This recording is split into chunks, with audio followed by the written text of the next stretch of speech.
दोस्तों बहुत बहुत स्वागत है आपका अपने चैनल पर। इस वीडियो में आपके लिए बहुत स्पेशल इन्फॉर्मेशन लेकर आया हूं। अगर कोई डाउट रहता है तो आखिर में कमेंट बॉक्स में आप लोग पूछ भी सकते हैं। चलिए शुरू करते हैं इस वीडियो को। और मेरा नाम थोड़ी देर के बाद बताऊंगा। वीडियो को शुरू करते हैं, नाम बताऊंगा क्योंकि ये वीडियो थोड़ी डिफरेंट है और थोड़ी स्पेशल टाइप का है। और सबसे बड़ी बात ये है कि ये वीडियो ना तो प्राइवेट होने वाला है और ना डिलीट होने वाला है। ये वीडियो वायरल होने वाला है। मैं आपसे कहूँगा नहीं कि इसको वायरल करो, क्योंकि इसे होना ही है वायरल। और मैं कभी किसी से कहता भी नहीं कि ना मतलब गिड़गिड़ाता हूँ, ना भीख मांगाता हूँ कि वीडियो को शेयर कीजिए, कि वीडियो को सब्सक्राइब कीजिए, चैनल को सब्सक्राइब कीजिए, लाइक कीजिए, शेयर कीजिए। जैसा आपका मन करे वैसा कीजिए।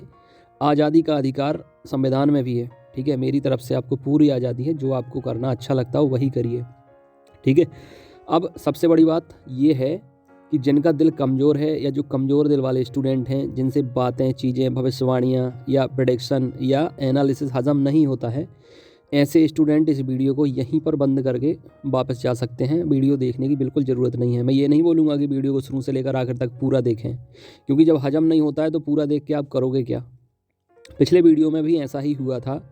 कुछ समस्या इस बात की है कि अगर एक ही तरह की खबरें, जैसे न्यूज़पेपर में कोई खबर आ जाती है सुबह सुबह, तो 1000 तरह के चैनल उस खबर को दिखाने लगते हैं। अब मुझे उसमें दिलचस्पी नहीं होती, क्योंकि एक खबर है जो हर जगह चल रही है, तो उसमें मैंने भी आपको वो खबर दिखा दी तो उसमें क्या कर लिया। फिर भी टाइम होता है तो बना देता हूँ, नहीं टाइम होता तो नहीं बनाता हूँ। लेकिन जो कुछ स्पेशल न्यूज़ होती है, जैसा कि मैं पहले से देते आ रहा हूँ, अब इसको भविष्यवाणी मानना है तो भविष्यवाणी मानिए, प्रेडिक्शन मानना है प्रेडिक्शन मानिए, एनालिसिस मानना है एनालिसिस मानिए। मैंने पिछले सबको पता होगा कि एग्ज़ाम डेट ऐसा नहीं है कि एमपी पुलिस हो या एमपी टेट हो या अन्य कुछ ऐसे एग्ज़ाम है पीईबी के द्वारा, जिनकी डेट कई बार बढ़ चुकी है, कई बार बदल चुकी है, ठीक है। लेकिन चैनल, मेरा चैनल जो एग्ज़ाम एनालिसिस एक्सपर्ट है, यह सिर्फ और सिर्फ एकमात्र ऐसा चैनल है कि लीग से हट के बात करता है। एग्ज़ाम जितनी बार भी डेट बढ़ी है, मेरा एकमात्र ऐसा चैनल है। जाके देखिए, आप पुराने वीडियो पड़े हैं, वो डिलीट भी नहीं हुए हैं। जब मैंने बताया कि एग्ज़ाम नहीं होगा तो नहीं हुआ। और तब भी इसी तरीके की चीज़ें देखने मिलती हैं कि सभी एक तरफ और मैं एक तरफ। सभी आ जाते हैं कि ये यहाँ पर ऐसा, यहाँ पर, मतलब मुझे तो ये लगता है कि खुद में ना तो कोई कॉमन सेंस है, ना अपने ह्यूमर का यूज करता है कोई। जाके पीईबी की वेबसाइट उठा के आपको दिखा देते हैं और उसी से मुझे लगता है उनका चैनल चलता है। खुद में ना कोई समझ है, खुद में ना कोई बूझ है और ना कोई नॉलेज रखते हैं लोग बाग। अब अगर इतना ही मुझे करना होता कि पीईबी की वेबसाइट के बिहाफ पर मैं अपना चैनल चलाता कि पीईबी की वेबसाइट पर ऐसा हो गया, पीईबी की वेबसाइट पर वैसा हो गया, ठीक है, तो फिर चैनल बनाने का उद्देश्य क्या रहता। चैनल बनाने का उद्देश्य ये है कि जो चीज़ें आपको ना दिखती हों या आप ना देख सकें, वो मैं आप अपने चैनल से एक्सप्लेन करूं या पूरा एनालिसिस करके आपको बताऊं। यह उद्देश्य है मेरे चैनल का। इतना तो आप खुद कर सकते हैं, पढ़े लिखे हैं, ऑनलाइन एग्ज़ाम होते हैं, मोबाइल पर इंटरनेट रहता है, विजिट कर सकते हैं वेबसाइट, क्या हो रहा क्या नहीं हो रहा वो आप पता कर सकते हैं। लेकिन मेरे चैनल का उद्देश्य कुछ अलग दिखाना है, कुछ अलग बताना है और पहले से आपको चीज़ों से वाकिफ़ कराना है। अभी खैर ऐसा होता नहीं है, भविष्यवक्ता भी ऐसा नहीं हुआ होगा कि उनकी भविष्यवाणियाँ गलत नहीं निकली होंगी, लेकिन अभी तक अगर आप मेरा रिकॉर्ड देखें तो जितनी भी चीज़ें मैंने आपको बताई हैं वो पूर्णतः सत्य निकली हैं। अब इसके साथ साथ मैं आपको बताऊं मेरा नाम है अभिषेक शर्मा, और मुझे अभिषेक शर्मा बने रहना ही पसंद रहता है, क्योंकि ये चीज़ मैंने खुद से अपने पे मतलब खुद को बनाने का काम बचपन से किया है। ना तो मैं भगत सिंह हूँ, ना मैं जवाहरलाल नेहरू हूँ, ना मैं महात्मा गांधी हूँ, ना मैं विवेकानंद हूँ, और ना मैं बनने की कोशिश करता हूँ, ना मैं नौटंकी करता हूँ। इसके साथ साथ मध्य प्रदेश में कोई भी घटना घटती है या पीईबी में कोई भी एक्टिविटी होती है तो मैं उसका जिम्मेदार नहीं रहता, ठीक है, कि मैं बोल दूं कि मैंने ऐसा करवा दिया, मैंने वैसा करवा दिया, ये मैं करवाऊंगा, वो मैं नहीं करवाऊंगा। अच्छा, ऐसा हो जाए तो वो मैंने करवाया और वैसा नहीं हुआ तो वो भी मैंने करवाया। इस तरीके का डिंडोरा पीटने का मुझे ज़रा भी शौक़ नहीं है। और सबसे बड़ी बात, राजनीति से मैं कोसों दूर रहता हूँ। मुझे सपने भी नहीं आते कि मैं इलेक्शन लड़ूंगा, ठीक है, या मैं कहीं का विधायक बनूंगा या मैं सांसद बनूंगा। मैं हाथ पहले से जोड़ता हूँ, राजनीति से कोसों दूर रहता हूँ और राजनीति में मुझे बिल्कुल भी दिलचस्पी नहीं है। तो मैं अपनी ना तो पृष्ठभूमि तैयार करने में लगा हूँ, ठीक है, युवाओं को बेवकूफ़ बनाकर या हुआ दिखाकर या कुछ बतौलेबाजी करके, ठीक है। मतलब समझ में नहीं आता कि लोग बेवकूफ़ बनाकर अपनी पृष्ठभूमि तैयार करते हैं। और सबसे बड़ी बात यह है कि ज़्यादातर एमपी पुलिस का मुझे देखने को मिलता है कि एमपी पुलिस परीक्षा में 10वीं योग्यता रखी गई है, 10वीं पास, ठीक है। कहने के लिए इसमें बहुत हायर एजुकेटेड पर्सन भी फॉर्म भरते हैं, ठीक है। मैंने देखा है इंजीनियर्स स्टूडेंट भी इसमें फॉर्म अप्लाई करते हैं, MBA MCA बहुत सारे कैंडिडेट अप्लाई करते हैं, लेकिन ये जो 13 लाख तक आंकड़ा पहुंचता है ये ज़्यादातर नमूनों से पहुंचता है।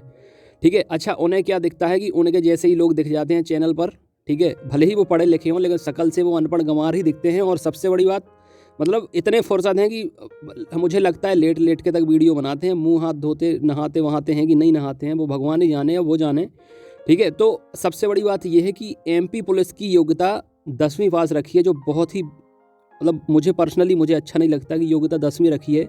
जहां ग्रेजुएट बेरोजगारों की संख्या लाखों में पहुंच गई है, वहां अभी भी पुलिस विभाग 10वीं परीक्षा पास करके आप पुलिस का फॉर्म भर सकते हो। ये क्राइटेरिया रखे हैं जो बहुत ही निंदनीय है। ठीक है, और बहुत ही ज़्यादा मतलब पर्सनली मुझे बुरा लगता है, क्योंकि इसमें ज़्यादातर कैंडिडेट जो होते हैं उन खुद का दिमाग नहीं लगाते हैं और किस तरीके का मैनर करना चाहिए, किस तरीके का व्यवहार करना चाहिए। ठीक है, इस तरीके की उन्हें मतलब जहाँ भीड़ जाएगी वहीं उन्हें घुस जाना है। ठीक है, इससे मतलब नहीं है कि कौन सी चीज़ सही है कौन सी चीज़ गलत। मुझे इतनी बेहद खुशी होती है जितने कैंडिडेट मुझसे जुड़े हुए हैं, ज़्यादातर मुझसे MP टेट मतलब टीचर एग्ज़ाम के कैंडिडेट जुड़े हैं, जिन्हें पता है कि व्यवहार किस तरीके से किया जाता है। ठीक है, भाषा किस तरीके की बोली जाती है, मैनर क्या चीज़ होती है। क्योंकि ग्रेजुएट पोस्ट ग्रेजुएट तक और ख़ास करके B.Ed D.Ed या DLED करने वाले कैंडिडेट मुझसे जुड़े हैं, खुद की उनकी इतनी समझ होती है। और सबसे बड़ी बात वो भीड़ का हिस्सा नहीं बनते, ये नहीं देखते कि कहाँ पर हज़ारों व्यू आए हैं या लाखों व्यू आए हैं या लाखों कैंडिडेट कहाँ जा रहे हैं। वो खुद अपने समझ-बूझ से काम लेते हैं, अपने कॉमन सेंस का ह्यूमर का यूज करते हैं, जो चीज़ उन्हें अच्छी लगती है वो जुड़ते हैं। और बहुत अच्छी मतलब इस खुशी की बात है मेरे लिए, और बहुत अच्छा मुझे लगता है कि पढ़े लिखे समझदार जो खुद का दिमाग लगाते हैं ऐसे कैंडिडेट मुझसे जुड़े हुए हैं।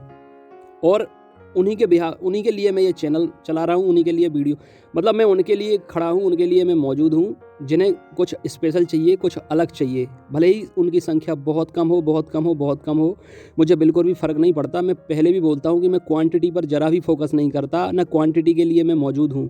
भीड़ को मैं संभाल भी नहीं पाऊँगा, क्योंकि मैं पर्सनल इंटरेक्शन करता हूँ हर किसी से। मैं अपना नंबर दे के रखता हूँ, व्हाट्सएप पर जोड़ता हूँ, ठीक है, ग्रुप भी बनाता हूँ, और खुद मतलब मैं बोलता हूँ कि 24 घंटे सातों दिन अगर आपको कोई दिक्कत तकलीफ परेशानी है मुझे बताइए। बल्कि मैं जहाँ रहता हूँ वहाँ आकर मेरे साथ रहिए, पढ़िए, खाइए, सोइए, जो आप कर सकते करिए। ठीक है, जैसी ज़िंदगी मैं जी रहा हूँ वैसे ही आप जिए। अब कुछ लोग बोलते हैं कि मैं व्यू बढ़ाने के लिए करता हूँ। अगर व्यू बढ़ाने के लिए करा होता तो वीडियो पहली बात तो मैंने प्राइवेट ना किया होता, और फिर किसी के आग्रह पर डिलीट भी ना किया होता। लोग बोलते हैं कि आप डिमोटिवेट कर देते हो, ऐसा कर देते हो, वैसा कर देते हो। तो मैंने तो पहले बोला है कि अगर 10वीं योग्यता रहेगी और 10वीं योग्यता वाले कैंडिडेट देखेंगे तो जाहिर सी बात है कि वो अभी अडल्ट हुए हैं, मतलब उनमें ना समझ है ना बूझ है। और सबसे बड़ी बात, अगर दिल के इतने कमज़ोर हैं तो फिर आपको यूट्यूब चैनल पर इस तरीके के वीडियोज़ देखने ही नहीं चाहिए। और रही बात जहां आपको अच्छा लगे उस तरीके के वीडियो आपको देखना चाहिए, क्योंकि मैं आपके अच्छे लगने के लिए वीडियो नहीं बना सकता। क्योंकि मेरा channel authentic, correct, reliable information आपको देगा, नॉलेज देगा, बल्कि मनोरंजन बिल्कुल भी नहीं करेगा। यहाँ पर मनोरंजन नहीं चलेगा कि आपको अच्छा लगे, कि आपको हर चीज़ पसंद आए। जो चीज़ सही रहेगी वो सही रहेगी, जो चीज़ गलत रहेगी वो गलत रहेगी। अब ये चीज़ें मुझे इसलिए बोलनी पड़ रही हैं क्योंकि मैंने भी देखा है कि मेरे बताने के बाद मतलब उसके पहले तो किसी ने ध्यान ही नहीं दिया, ना कोई बता रहा था। इसके बताने के बाद कुछ ऐसे चैनल हैं जो फेवर कर रहे हैं, कुछ ऐसे चैनल हैं जो सामने खड़े हैं, अगेंस्ट में खड़े हैं, या जिनने आलोचना की है। अच्छा, आलोचना उन लोगों ने की है जो पहले भी मुझसे मुँह की खा चुके हैं। 3 से 4 बार जब मैंने डेट बताई है तब यही किया है उन्होंने, और तब वो मुँह की खा चुके हैं। अब मैं आपको एक चीज़ और बता दूं कि मैंने पिछले वीडियो में कहा था कि MP पुलिस एग्ज़ाम 8 जनवरी से नहीं होंगे। ठीक है, अब सब लोग बोल रहे हैं कि होंगे। चलिए ठीक है, होंगे। मैं कह देता हूँ कि ठीक है, होंगे। अगर 8 तारीख से MP पुलिस के एग्ज़ाम हो गए, चूँकि प्रेशर बहुत है, MP गवर्नमेंट पर भी है, PEB के ऊपर भी है, 3 से 4 बार डेट बढ़ गई है, आक्रोश है, इलेक्शन है। अगर PEB ने इलेक्शन करा, मतलब PEB ने अगर MP पुलिस के एग्ज़ाम कराने की जहमत उठा ली, तो ये बात 100% में 1000% सत्य है कि ये एग्ज़ाम पूरे नहीं हो पाएंगे, ये एग्ज़ाम बीच में बंद हो जाएंगे, ये एग्ज़ाम बीच में ही रुक जाएंगे। अगर 8 जनवरी से परीक्षा PEB कराता है तो एग्ज़ाम पूरे नहीं हो पाएंगे। ये बात मैं डंके की चोट पर कह रहा हूँ, और ये वीडियो जहाँ भी आपको भेजना है वहाँ भेज दीजिए, जिसको सुनना है सुन लें। और बात मोटिवेट करने की या डीमोटिवेट करने की नहीं होती है फ्रेंड्स। मैं आपको बता दूं कि आपकी जॉब तब लगेगी जब आप सेल्फ मोटिवेटेड रहेंगे, ठीक है, और खुद के कहने से पढ़ेंगे, ना कि दूसरों के कहने से पढ़ेंगे। एग्ज़ाम डेट देखो, मैं ये कह रहा हूँ कि 2022 में एग्ज़ाम MP पुलिस का नहीं बल्कि बहुत सारे एग्ज़ाम होने और होकर रहेंगे। अब अगर आपका इससे मन लगता है पढ़ाई में कि एग्ज़ाम अभी है, अभी नहीं है तो मन नहीं लगता है, तो ये तो बचकानी हरकत है यार। अगर आपको जॉब चाहिए तो पढ़ाई को तो निरंतर करना पड़ेगा। कंपटीशन लाखों में होता है, पढ़ाई आप क्यों रोकेंगे? रोकना ही नहीं चाहिए। और सबसे बड़ी बात अगर आप देखें तो मोटिवेट या आपको खुद अपनी स्ट्रेटेजी बनानी है, प्लान बनाना है, टाइम टेबल। मैं इतनी प्रिपरेशन करा रहा हूँ कैंडिडेट की कि मैं strategy, time table, routine, content, test सब कुछ बनाने के लिए मैंने अपना खुद का एप्लीकेशन डिज़ाइन करवाया है। एप्लीकेशन पर अभी रिसेंटली 10,000 कैंडिडेट ऐड हुए हैं, 10,000 ऐप डाउनलोड हुए हैं। उनकी पढ़ाई निरंतर चल रही है, एप्लीकेशन से जुड़े हुए हैं, बहुत बढ़िया स्कोर कर रहे हैं। बल्कि अभी जब से वीडियो वायरल हुआ है तब से और ज़्यादा एप्लीकेशन डाउनलोड हुए हैं, क्योंकि जिनका भरोसा है वो भरोसा डिगेगा नहीं, कभी हटेगा नहीं। बल्कि उनने बहुत सारे ऐसे कैंडिडेट हैं जिनने लिखा भी है कि जब हाथी चले बाजार तब कुत्ते भौंके हज़ार, इस टाइप से कुछ लिखा हुआ है। तो उस चीज़ से मैं एग्री भी करता हूँ, और ये चीज़ उनने इसलिए लिखी है क्योंकि वो 3-4 बार देख चुके हैं। अच्छा, मूँग खाने के बाद भी अगर लोग मतलब बाज ना आए तो फिर इसको आप क्या कहेंगे? ये कमेंट करके आप बता देना मुझे पता नहीं है कि उन्हें क्या कहते हैं कि बार बार मूँग खाने के बाद जब लोग बाज ना आए तो उन्हें क्या कहते हैं। और सबसे बड़ी बात, मैंने आपको नाम बता दिया, मैंने अपना काम बता दिया, और सबसे बड़ी बात कि मुझे राक्षसों जैसी हंसी हरगिज आती नहीं है हंसना। ठीक है, मैं सॉफ्टवेयर इंजीनियर हूँ, एएमसी किया है, मास्टर ऑफ कंप्यूटर एप्लीकेशन से। कंप्यूटर मेरा सब्जेक्ट है और कंप्यूटर ही स्पेशल मैं पढ़ाता भी हूँ। और सीपीसीटी क्वालिफाई कराने के लिए बहुत सारे बच्चों का मैं करा भी चुका हूँ, और सीपीसीटी के लिए लगातार क्लासेस चलती हैं, बैचेस चलते हैं। ठीक है, सीपीसी और पीईबी के लिए मैं स्पेशलिस्ट खुद को इसलिए मानता हूँ। एक्सपर्ट मैंने अभी पहले नहीं लगाया था चैनल में, एक्सपर्ट मैंने उसके बाद ही मुझे लगाना पड़ा है, जब मैंने इन लोगों की मुँह की खिलाई है अपने, उसके बाद, ताकि इन लोगों को मिर्ची लगे। और मेरा वीडियो आने के बाद किस किस को मिर्ची लग जाती है, कौन कौन एक्टिव हो जाता है, ये मैंने कल ही देखा है। मुझे इतना मतलब खुद में इतना मुझे पता नहीं था कि मेरे वीडियो के बाद कितनी हरकतें होती हैं, या कितने लोग एक्टिव हो जाते हैं, या कितने लोग शरारतें करने लग जाते हैं। मेरे मतलब चिंगारी लगने के बाद कितनी बड़ी ज्वाला जलने लगती है, वो कल ही मैंने देखा है कि मतलब एक छोटी सी आवाज़ आसमान तक पहुंच जाती है। बहुत खुशी हुई मुझे देखकर। और सबसे बड़ी बात ये है कि मैंने ये देखा कि इतने बड़े बड़े टीचर, इतनी बड़ी बड़ी हस्ती, उनकी पहुंच सिर्फ और सिर्फ पीईबी की वेबसाइट तक है। मतलब ना खुद का आकलन, ना खुद का एनालिसिस, ना खुद की दूरदृष्टिता। मतलब उनका मुझे ये समझ में आ गया कि कुएं के मेढक कुएं में ही टर टर करते हैं, इसके अलावा उन्हें बाहर की दुनिया का कोई अंदाज़ा ही नहीं है कि बाहर चलता क्या है। हाँ, 1 या 2 ऐसे चैनल मैंने देखे हैं, या 1 या 2 ऐसे वीडियो रात रात तक मुझे देखने को मिले हैं, कुछ लिंक भी आई है, जिनने परफेक्ट एनालिसिस करके बताया भी है कि आगे एग्ज़ाम क्यों नहीं हो सकते, ये क्यों नहीं होने चाहिए। ठीक है, कुछ लोगों को मतलब सिर्फ इससे रहता है कि एग्ज़ाम हो जाए। अब एग्ज़ाम में कितनी धांधली चल रही है, कितनी गड़बड़ियाँ चल रही हैं, एग्ज़ाम एजेंसी तैयार हैं कि नहीं है, हालात किस तरीके के बन रहे हैं। मतलब लोग ये चाहते हैं कि एग्ज़ाम हो जाए, भले ही उसका री एग्ज़ाम कराना पड़े। दुष्परिणाम आपके सामने हैं। 4 से 5 ऐसे एग्ज़ाम अभी जो चल रहे हैं, इनमें यही सब कारस्तानी हुई है, इस वजह से री एग्ज़ाम कराने पड़े हैं। और एमपी पुलिस का एग्ज़ाम एक बार हो नहीं पा रहा। अगर एक बार हो गया, इसके बाद फिर से री एग्ज़ाम कराना पड़े तो पसीने छूट जाएंगे, गवर्नमेंट के भी और पीईबी के भी। इसलिए मैं भी यही चाहता हूं कि एग्ज़ाम भले ही एक डेट, अगर 3 डेटें बढ़ी हैं तो एक डेट और बढ़ने में क्या जाता है। एक डेट भले ही और बढ़ जाए, लेकिन एग्ज़ाम एकदम फेयर हो, बहुत अच्छे से हो, क्योंकि ये बहुत बड़ा एग्ज़ाम है। बहुत सारे बेरोजगार कैंडिडेट की इससे उम्मीदें टिकी रहती हैं, और अगर इसमें भी धांधली या घोटाला हो गया तो फिर आपके पास ज़्यादा कुछ बचता नहीं है, क्योंकि ज़्यादातर जो रोज़गार मिलता है वो एमपी पुलिस से ही मिलता है, और पद बहुत कम आए हैं। बल्कि देखो, मैं अपने दिल की बात बताऊं कि मैं क्या चाहता हूं। जैसे अभी एमपीटीईटी के एग्ज़ाम फॉर्म फिर से फिल होने लगे हैं, 14 तारीख से 28 तक भरने हैं, उसके बाद करेक्शन होना है। तो मेरी दिली ख्वाहिश ये है कि एमपी पुलिस में, चूँकि आप लोगों ने भी देखा होगा कि बहुत सारे पद अब बढ़ने की गुंजाइश है, क्योंकि इस साल भी एमपी पुलिस परीक्षा होनी थी। अगर ये परीक्षा पिछले साल हो गई होती तो लगभग 14 से 15,000, 14 to 15,000 अब ऐसे रिक्त पद हैं मध्य प्रदेश के विभाग में, जिनमें परीक्षा कराई जा सकती है। तो मेरे हिसाब से इन्हें एक बार लिंक खोल देनी चाहिए। ठीक है, एग्ज़ाम फॉर्म भरने की। अब जितने लोग भरना चाहते हैं तो भर दें, लेकिन और पद भी बढ़ा दिए जाएं। ये जो 4,000 पदों पर भर्ती है, इसमें कम से कम 10,000 और पद बढ़ाए जाएं। फॉर्म की संख्या ज़्यादा नहीं बढ़ेगी, क्योंकि जितने फॉर्म भरने थे ऑलमोस्ट भर गए हैं। लेकिन अगर 10,000 पद और बढ़ा देते हैं तो बहुत आसानी, बहुत सहूलियत और बहुत तसल्ली मिल जाएगी हर किसी को।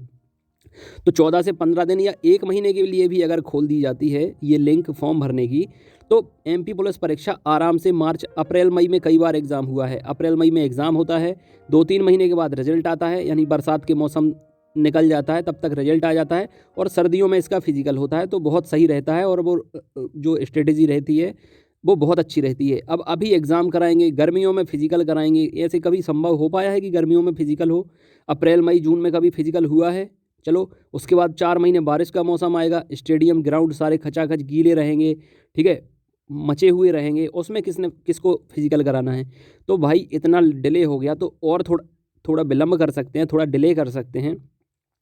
और सबसे बड़ी बात, एजेंसी का तो एक इशू है ही कि बैकअप में कोई एजेंसी नहीं है एग्ज़ाम कराने के लिए, और जो एग्ज़ाम अभी कराने वाली है एजेंसी, उस पर भी सवालिया निशान है। अब जल्दी जल्दी में गवर्नमेंट हो सकता है इलेक्शन के चक्कर में एग्ज़ाम पोस्टपोन करने के मूड में ना हो, 8 से ही एग्ज़ाम कराए। लेकिन अगर एग्ज़ाम कराती है, पीईबी भी एग्ज़ाम अगर लेती है, तो बीच में सिस्टम क्रैश होगा, 100% सिस्टम क्रैश होना ही है।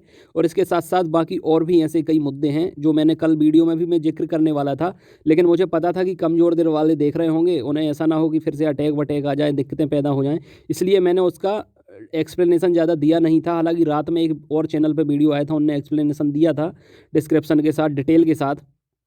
तो इस वीडियो में इतना ही। आई होप कि आप लोगों को चीज़ें क्लियर हुई होंगी। और ये सारी तस्वीर, ये सारा जो मैंने लिंक का बताया, फॉर्म का बताया, नए पद भरने का, ये पूरा का पूरा मैं मतलब बैक साइड में एनालिसिस करके बताता हूँ कि स्टूडेंट के फेवर में क्या सही रहने वाला है। अब 4000 पद के लिए 14 लाख स्टूडेंट लड़ेंगे, इसमें क्या किसका फ़ायदा होने वाला है? फिर से बैठ जाओगे घर, फिर से फॉर्म भरने पड़ेंगे। मान लो ए एग्ज़ाम हो गया, फिर अलग से 10,000 पद निकले, उसके लिए फिर से आपको सबको फॉर्म भरने पड़ेंगे। तो ये सोचिए ना कि गवर्नमेंट का कितना फ़ायदा होता है। अब इसी फॉर्म में आप दोनों मतलब जो 10,000 पद बाद में आने हैं, वो 10,000 पद इसी में बढ़ा दिए जाएँ, एक साथ एग्ज़ाम हो जाए, तो इसमें कितना पैसा बचेगा, आप लोग खुद सोचिए। मतलब इसीलिए मैंने कहा है कि 10वीं योग्यता नहीं रखनी चाहिए एमपी पुलिस एग्ज़ाम की, इसको बढ़ा देना चाहिए ताकि ज़्यादा समझ आ जाएगी आप लोगों में, ठीक है। जो बेवकूफ़ाना हरकतें कर देते हैं कि वीडियो पर कुछ भी मतलब इस टाइप की हरकतें, मतलब स्टूडेंट का तो मैं कहूँ ही क्या, कुछ ऐसे चैनल वाले भी हैं जो राक्षसों जैसी हँसी हँस के मतलब अपनी सभ्यता का परिचय दे देते हैं। और मतलब क्या ही बोलूँ, अब तो कुछ उनके लिए बोला जाता नहीं है, ठीक है। हाँ, कुछ प्रतिशत ऐसा है कि वो अच्छा काम करते हैं, लेकिन जिस तरीके की हरकतें होती हैं या जिस तरीके का दिखावा होता है, वो बहुत निंदनीय है, ठीक है। भविष्य में हो सकता है कि वो ये भी बोल दें कि मध्य प्रदेश के जो सीएम बने हैं वो उनने बनाए हैं, ठीक है। हालाँकि उनकी मंशा मुझे ऐसा दिख रही है कि भविष्य में वो सपने देख रहे हैं खुद के सीएम बनने के। जिस तरीके का वो शक्ति प्रदर्शन करने की इच्छा रखते हैं, आंदोलन करने का दूसरा कोई और वो नहीं होता इंटेंशन, ठीक है। युवाओं का उपयोग करके या दुरुपयोग करके, ठीक है, खुद को हाईलाइट करना और खुद के लिए पृष्ठभूमि तैयार करना। पॉलिटिकल जो ग्रुप होते हैं, पॉलिटिकल जो संगठन होते हैं, उनसे संबंध बनाना, उनके टच में आना, सपने देखना कि कोई सीट यहाँ से मिल जाए, कोई टिकट यहाँ से मिल जाए, जबकि बहुत सारे लोग ऐसा एग्री भी कर चुके हैं कि भविष्य में वो, और उसके पीछे होता क्या है, बोले हम स्टूडेंट के लिए ये करना चाहते हैं, हम स्टूडेंट्स के लिए वो, कोई एक बार ये भी बोल दे कि हम अपने लिए ये करना चाहते हैं और हम अपने लिए पृष्ठभूमि तैयार कर रहे हैं, तो इतना डीपली लोगों को समझ में आएगा नहीं, क्योंकि एमपी पुलिस की योग्यता 10वीं होती है, उसमें ज़्यादा बुद्धि का विकास हो नहीं पाता है। और ज़्यादातर क्वांटिटी ऐसे लोगों की ही है जो बहकाने से बहक जाते हैं या बेवकूफ़ बनाने से बेवकूफ़ बन जाते हैं। दुनिया में समझदार बहुत कम लोग हैं, और समझदार लोग अच्छी जगह जुड़े हुए हैं, उन्हें कहीं और जाने की ज़रूरत नहीं है। मुझे बहुत खुशी है कि मुझसे जितने लोग जुड़े हुए हैं वो बहुत अच्छे हैं, व्यवहारिक हैं, समझदार हैं, सभ्य हैं, पढ़े लिखे हैं, हायर एजुकेटेड हैं, और डिसीजन टेकिंग पावर है उनके अंदर। निर्णय लेने की क्षमता है कि कौन सा चैनल बेहतर है, किस चैनल पर विजिट करना है, किस चैनल को नहीं देखना है। तो मुझे बहुत खुशी हुई थी पिछले वीडियोज़ में जिस तरीके का माहौल मध्य प्रदेश के अंदर देखा मैंने। कई चैनल के वीडियोस पर कमेंट भी देखा कि एक चैनल ने मचाया तहलका या भूचाल या सनसनी कुछ भी। तो चलो, मुझे अच्छा लगता है कि कई सालों की मेहनत रंग लाती है, और मतलब मेरे यहाँ से निकली हुई चीज़ काफ़ी दूर तक लग जाती है। तो ये सब आप लोगों की कृपा है, आप लोगों का साथ है, आप लोगों की दुआएं हैं। बस एक बात और कहना चाहूँगा कि मेरा पर्सनल कोई टारगेट ना तो चैनल का है कि मैं कितने सब्सक्राइबर करूँ, कितने लाइक करूँ, कितने शेयर करूँ, कितना क्या करूँ, ठीक है। ये तो सब आप लोगों की कृपा है, जो भी आपको करना है आप करें। बल्कि मेरा इंटेंशन ना तो कमाई का है यूट्यूब चैनल के माध्यम से, बल्कि यूट्यूब चाहे तो मुझसे कुछ लेता जाए तो मैं देने को तैयार हूँ, ठीक है। क्योंकि मुझे अपना नॉलेज शेयर करना अच्छा लगता है, ये सारी चीज़ें आपको बताना अच्छा लगता है। मतलब मैंने जो अपना चैनल खोला, मैं इसीलिए आया था क्योंकि यहाँ पर ऐसे-ऐसे लोफर, ऐसे-ऐसे नमूने चैनल खोलकर बैठे थे बेवकूफ़ बनाने के लिए। तो चैनल खोलने का उद्देश्य यही था कि आपको पता चले कि सही चीज़ क्या है, गलत चीज़ क्या है। और इसके साथ साथ 10,000 एप्लीकेशन का डाउनलोड हो चुके हैं। प्रिपरेशन लगातार चल रही है। डिस्क्रिप्शन में कमेंट बॉक्स में डिटेल दिया है पूरा, आप लोग एप्लीकेशन डाउनलोड कर सकते हैं। मेरा टारगेट ये नहीं था कि 10,000 एप्लीकेशन डाउनलोड करूं, बल्कि इस साल के लिए, अभी नया साल शुरू नहीं हो पाया है और मैं खुद के लिए तो कुछ नए साल पर कुछ नहीं ना सोचता हूं ना बनाता हूं खुद का प्लान, बल्कि आप लोगों के लिए मैंने एक प्लान बनाया है कि 2022 में जितनी भर्तियाँ आ रही हैं, लगभग बहुत सारे पदों पर भर्तियाँ होंगी जिनकी तादाद 20,000 से भी ज़्यादा हो सकती है। ठीक है, तो मैंने अपने लिए ये टारगेट ज़रूर बनाया है कि जितने कैंडिडेट मुझसे जुड़े हुए हैं और 10,000 अगर एप्लीकेशन के अंदर डाउनलोड हुए हैं, तो मुझे सभी भर्ती परीक्षाओं से मिलाकर कम से कम अपने चैनल से, एप्लीकेशन से, व्हाट्सएप ग्रुप से, जिनमें हज़ारों कैंडिडेट जुड़े हुए हैं, लगभग लाखों कैंडिडेट जुड़े हुए हैं चैनल से और हज़ारों कैंडिडेट जुड़े हुए हैं व्हाट्सएप से, एप्लीकेशन से, तो 10,000 एप्लीकेशन डाउनलोड हुए हैं, तो कम से कम मुझे 10,000 कैंडिडेट का सिलेक्शन भी चाहिए, चाहे वो मेल कैंडिडेट हो, चाहे फीमेल कैंडिडेट हो, MPTT वर्ग 3 हो, MP पुलिस हो, महिला पर्यवेक्षक हो, पटवारी हो, MP SI हो या हाई कोर्ट हो, या आने वाली और समस्त जितनी भी भर्तियां हैं, उन सब में मुझे 10,000 से ज़्यादा कैंडिडेट का सिलेक्शन चाहिए, जैसा कि वर्ग 1 और वर्ग 2 में हुआ भी है। इसलिए मुझे कुछ सबूत देने की या प्रूव करने की ज़रूरत नहीं है। मेरा चैनल का नाम ही मेरे लिए काफ़ी है। और एक बार और बता दूँ कि मैं अभिषेक शर्मा हूँ, कोई क्रांतिकारी नहीं हूँ, कोई पॉलिटिकल लीडर नहीं हूँ, ना बनने की इच्छा रखता हूँ। एक सॉफ्टवेयर इंजीनियर हूँ, मेंटर हूँ, गाइड करने वाला हूँ और आप लोगों को सही डायरेक्शन देने वाला एक डायरेक्टर हूँ। गॉड ब्लेस यू फ्रेंड्स, अपनी सेहत का ख्याल रखें। इस चैनल पर आपको बहुत अच्छे और बहुत मतलब सही, करेक्ट, रिलायबल, करेक्ट और ऑथेंटिक न्यूज़ पाने वाले वीडियोस भी आपको इस चैनल पर मिलेंगे। और भविष्यवाणियाँ समझें, प्रेडिक्शन समझें, जो आपको समझना है वो आप समझ सकते हैं। इस तरीके के वीडियो आपको मिलेंगे और बहुत जल्दी आपकी प्रिपरेशन फिर से शुरू हो रही, तो आकर आप जुड़ सकते हैं। God bless you, take care.